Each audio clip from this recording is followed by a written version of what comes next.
Arkadaşlar hepinize selamlar. Güneşli bir Ankara gününden hepinize iyi günler diliyorum. Bugün şunu konuşmaya çalışacağız. Arduino kartının runtime süresinde resetlemenin belli başlı yöntemleri var. Bu yöntemlerden birisini incelemeye çalışacağız. Bildiğiniz gibi kartı resetlemenin birden fazla yöntemi var. Bu yöntemlerden bir tanesi reset pinini ilgili GPIO pini ile eşleştirmek ve resetlenmesini istediğimiz zaman da bu GPIO pininin logic durumunu değiştirmek. Bir diğeri ise Atmel firmasının da önermiş olduğu Watchdog Reset. Bunun yanında bir diğeri de bugün konuşacağımız Soft Reset yani Software Reset, yazılımsal bir reset mekanizmasını kurmak. Şimdi yazılımsal reset aslında şu oluyor. Siz gidip vektör tablosundaki reset handler'a zıplıyorsunuz ve cihaz resetlenmiş oluyor. Bu reset tipine özellikle Atmel tarafında unclean, unsafe gibi reset olduğunu söyleniyor. Atmel firmasında çok fazla önermiş olduğu bir reset değil. Çünkü hardware state'ler veyahut da peripheral'lar power up reseti gibi initialize edilmemiş oluyor. Bugün biz yazdığımız kodu bir disassembler'dan geçireceğiz. Bu soft reset için kurduğumuz yapıyı için yazdığımız kodu. Ondan sonra da bazı şeyleri inceleyeceğiz. Stack ve stack pointer gibi kavramları da incelemeye çalışacağız. Dilerseniz biz az önce bahsettiğimiz soft reset mekanizmasını kuralım. Bunu nasıl yapıyorduk? Dediğim gibi reset handler'a zıplamamız gerekiyor. Bunun için şuraya reset handler yazıp vektör tablosunda reset handler'ın adresine bakıyoruz. Gördüğünüz gibi adres 0'da şu anda. Bu offsetlenebiliyor ancak bizim default'ta adresimiz şu anda 0 olduğunu bilmemiz yeterli. Şimdi şu şekilde bir öncelikle reset mekanizmasını oluşturalım.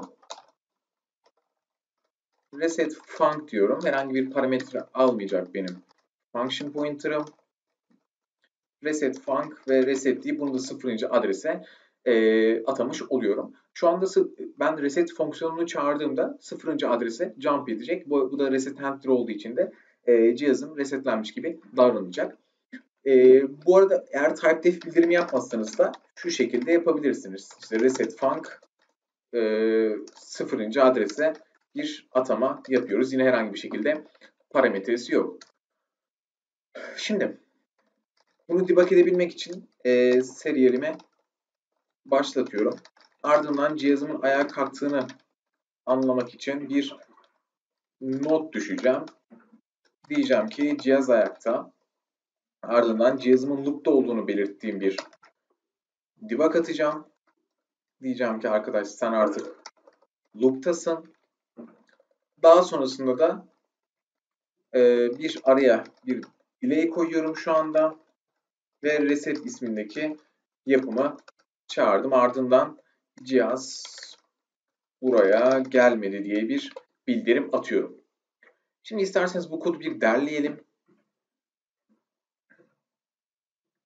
Buradaki typedef bildirimi benim insan kullanılan dile biraz daha yakın olması amacıyla yapılmış bir şey. Farklı anlamları da var. Şimdi kodumuzu yükleyelim.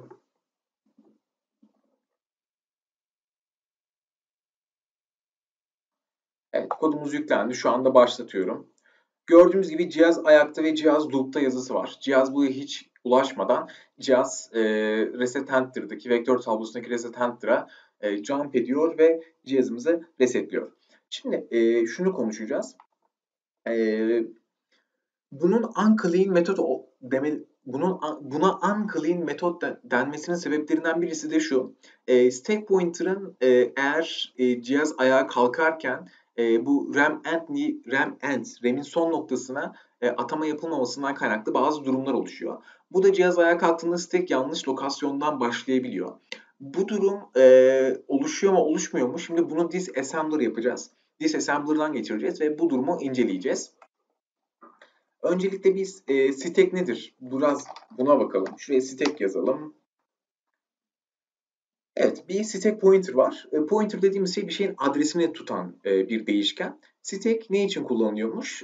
Bu geçici dataların storing edilmesi için veyahut da işte lokal değişkenlerin ve en önemlisi de interruptların veyahut da subroutine çağrılarının dönüş adreslerinin kayıt altına alınması için bir stack pointer tutuluyor. Şimdi şöyle düşünün, siz bir çalışma anında bir interrupt trigger ediyorsunuz veyahut da bir fonksiyon çağrısı yapıyorsunuz.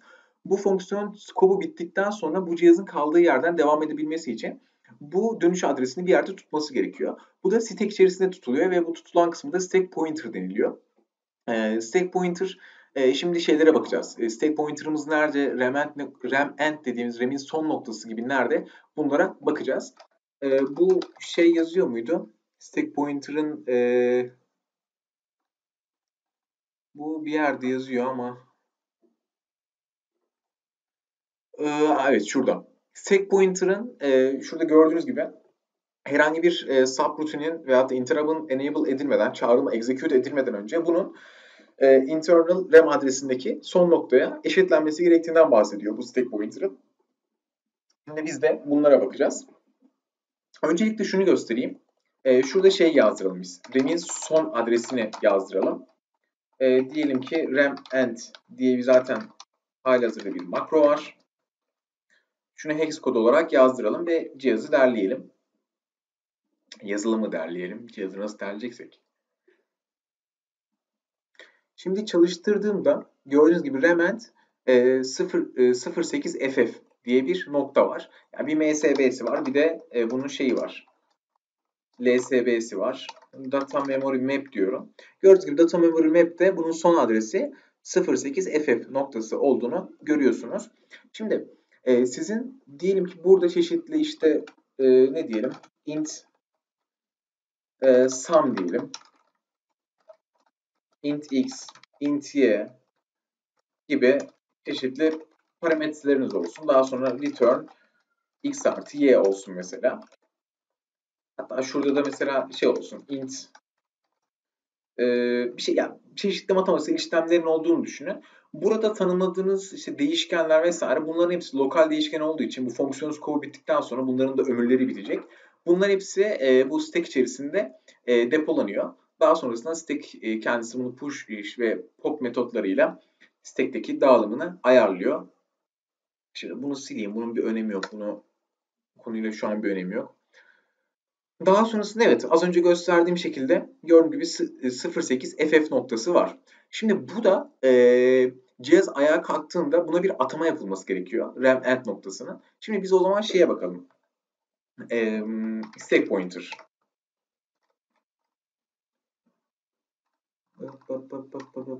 Gördüğünüz gibi stack pointer'da 16 bitlik bir register olduğu için MSB yani high ve low register'ları var bunların. Tüm register'lar dolu olmak ya da tüm register'lar kullanılıyor olmak zorunda değil. Bazı register'lar boş olabilir. Şimdi şunu yapacağız biz. Bu yazdığımız kodu bir disassembler'dan geçireceğiz öncelikle. Şunu bir kapatalım. Şunu tekrardan derleyelim. Evet. Şu derlediğimiz yerdeki elf dosyasını şöyle alalım. Şöyle this pc deyip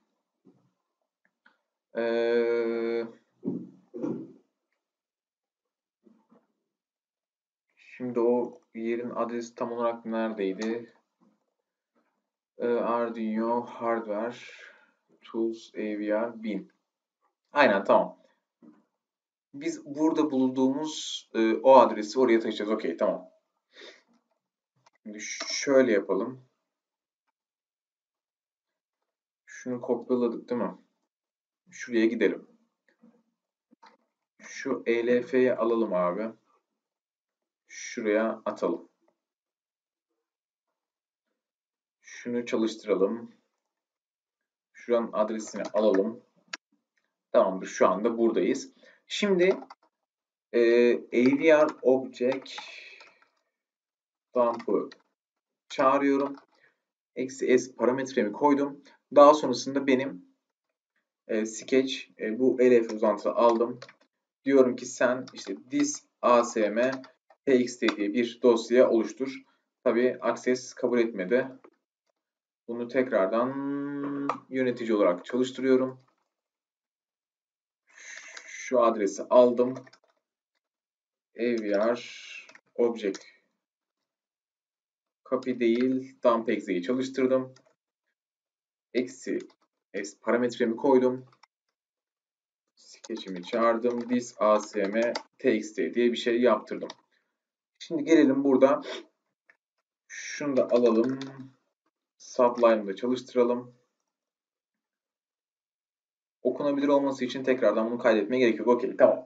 Şimdi cihaz Bu çeşitli işlemlerde şuradaki yazdığınız kodlarda şu an 2-3 satırlık bir şey var ama birçok farklı fonksiyon çağrısı, interrupt çağrısının olduğunu düşünün ve stack pointer o tuttuğu adres sürekli değişecek.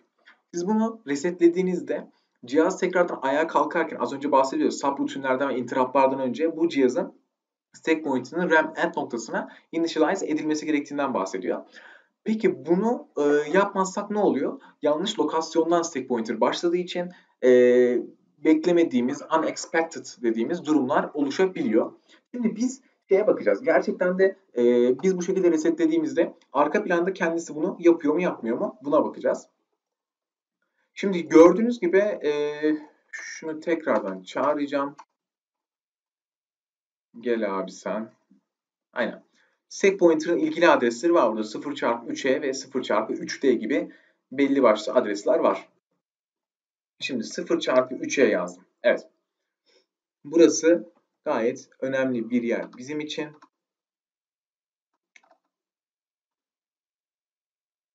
Ama burada yok. Pardon. Şurada bunun star'sında olması gerekiyor. End'ine geldim. Tamamdır burada. Şimdi start'ta okey tamam. Bir şeyi kaçırdım mı? Yok tamam kaçırmamışım. Şimdi arkadaşlar burada gördüğünüz gibi R28 ve R29 isimli register'lar var. Bu register'a bir yükleme işlemi yapıyor. Neyi yüklüyor bu? FF08'i yükleme işlemi yapıyor. Gördüğünüz gibi. Bu FF08 dediği ne? 08 hatırlıyorsanız bizim şurada gördüğünüz high MSB kısmıydı. Yani stack pointer'ı high register'ıydı. 255 ise ne? Stack pointer low register oluyor. Bunu da şöyle anlıyorsunuz. Gördüğünüz gibi 0x3'e R29'u gidip 0x3'e yazma işlemi yapıyor. R29'da 0x08'de yüklemiş. Yani 0x3'eyi 0.8'de yüklemiş oluyor. Gördüğünüz gibi high kısmı. Bunun yanı sıra 0x28'de 255 ile yüklemiş. 0x FF ile. Bu da bizim stack pointer low kısmımızda, LSB kısmımızda. Gördüğünüz gibi bu da yüklenmiş oluyor. Yani cihaz daha ayağa kalkmadan, cihaz ayağa kalkmadan diyorum. Cihaz ayağa kalktıktan sonra stack pointer initialize edilmiş oluyor. Bu Uncle metot demelerinden sebeplerinden bir tanesi bu. Çünkü stack pointer'ı bazen tekrar ayağa kalktığında initialize edilmiyor. Initialize edilmediği için de dediğim gibi yanlış lokasyondan başlayıp farklı unexpected durumlar oluşturabiliyor. Beklenmedik durumlar oluşturabiliyor.